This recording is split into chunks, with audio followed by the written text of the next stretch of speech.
Let's jump right in. Picture this. A government opens its budget spreadsheet and has a terrifying realization. The numbers just don't add up anymore.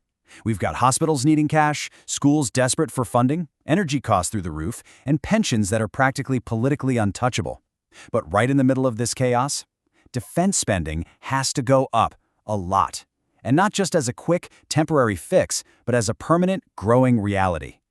So look at this. At the 2026 Ankara summit, a massive new pledge was dropped on the table. Allies are now facing intense pressure to bump their defense spending up to 3.5% of GDP, plus another 1.5% specifically earmarked for other defense investments over the next 10 years. Guys, this isn't just a tiny bump in the road. We are talking about a monumental, tectonic shift in how nations divide up their wealth. Which brings us to the absolute core of this explainer, this completely unavoidable climax. What actually happens when a country can't afford its army and its people? The moment military spending crashes headfirst into already weak budgets, it literally shakes the social contract that holds a nation together. The conversation has completely flipped. It's no longer, can we afford the military? It's, can we afford the military and literally everything else? To figure that out, let's look at Section 1. The unavoidable budget collision. We really need to rewind slightly and see how a country actually reaches that terrifying breaking point. The timeline here is just fascinating. It always kicks off symbolically with the promise. Leaders step up, assure the public the threat environment has shifted, and frame this as basically the insurance policy for sovereignty. Sounds great, right? But hey, a promise isn't a payment. The real tension hits in step 2, the budget cycle. This is when the finance ministry is forced to turn that grand strategy into hard, cold numbers. And boom, that instantly triggers step 3, the political shock. Why? Because suddenly, multiple government ministries realize they're all being told to take a financial hit at the exact same time. And that sudden realization transforms defense spending into a brutal domestic knife fight over money, which brings us to Section 2, missiles versus public schools. Inside the budget room, it gets very real, very fast. A brand new missile system is directly competing with a local school renovation. A shiny new drone factory, that's going head-to-head with the hospital wing. A naval contract is literally squaring off against social housing. Once a military plan balloons to this kind of scale, it stops being a debate about foreign threats. It turns into a brutal zero-sum domestic argument over what matters most. Every single dollar has a rival claim. Now, obviously, national budgets are incredibly complex, but the public debate boils down to brutally simple zero-sum math. You have a fixed pie.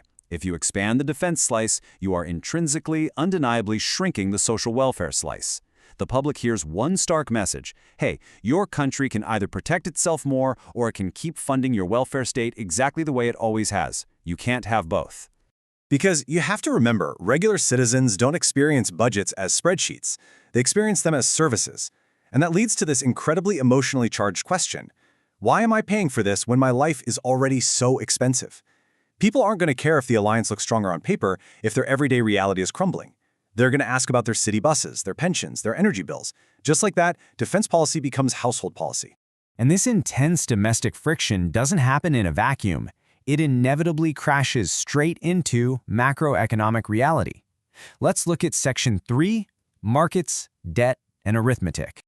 Finance ministers are essentially trapped here. There is simply no painless option left once that defense bill gets large enough. Think about it. They have 3 terrible choices. They can borrow more, which means higher costs and mounting debt down the line. They can raise taxes, which threatens to slow economic growth and absolutely chill consumer spending, or they can cut programs, which is practically a recipe for social unrest. At the end of the day, you just can't argue with arithmetic. On top of all that, investors absolutely crave predictability. So a sudden, massive budget squeeze, that triggers immediate alarm bells across the entire financial sector.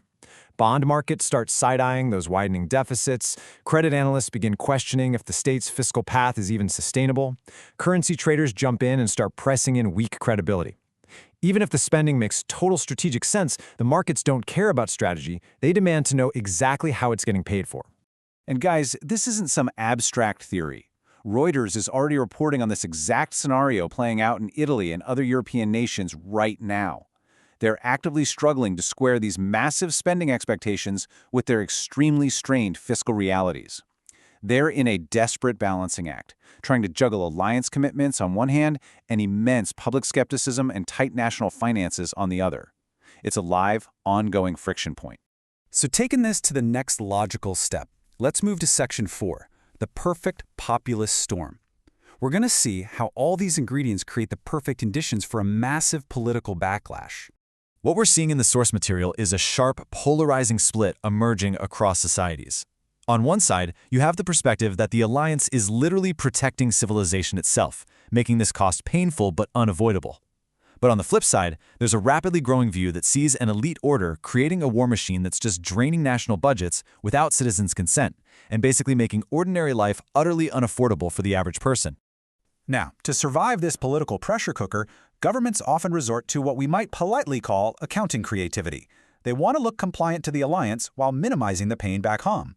So they start demanding slower timelines, they call for special exemptions, or they quietly reclassify non-military items as security-related to just sort of massage the budget numbers. But here's the kicker. The public isn't stupid. They notice. And when people feel like the numbers are being fudged, institutional trust just craters even further. Which leads to a crucial cascade effect. Think about it. If a state looks like it's asking citizens to pay for external defense by tearing down internal resilience, this stops being a dry technical budget issue. It escalates from internal weakening straight into mass public protests and can eventually cause the total collapse of political coalitions. It turns into a full-blown legitimacy crisis where governments can literally fall. Why? Because citizens start asking a fundamental question. Is the state actually serving us, or is it just obeying a larger, detached strategic agenda? But to be fair and truly understand the source material, we absolutely have to examine the strategic counterargument. Let's look at our final section, crisis or necessary reform. The supporters of these increases argue that this crisis is exactly the shock the alliance needs to wake up. They frame defense spending not as money down the drain, but as a massive economic multiplier and a catalyst for industrial revival. By leaning hard into industrial policy, governments are promising serious job creation, aggressive factory building, a boom in domestic innovation, and major export growth.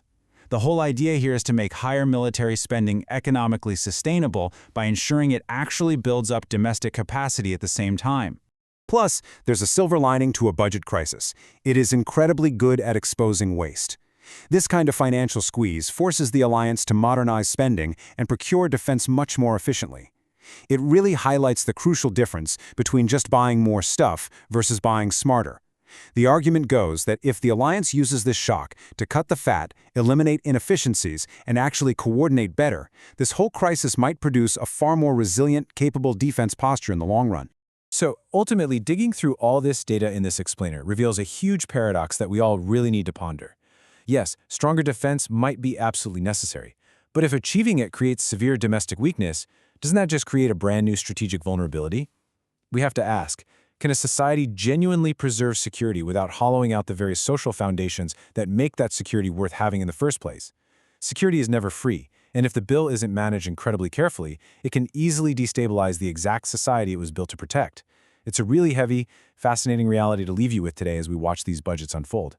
Keep questioning the numbers, and thanks so much for exploring this with me.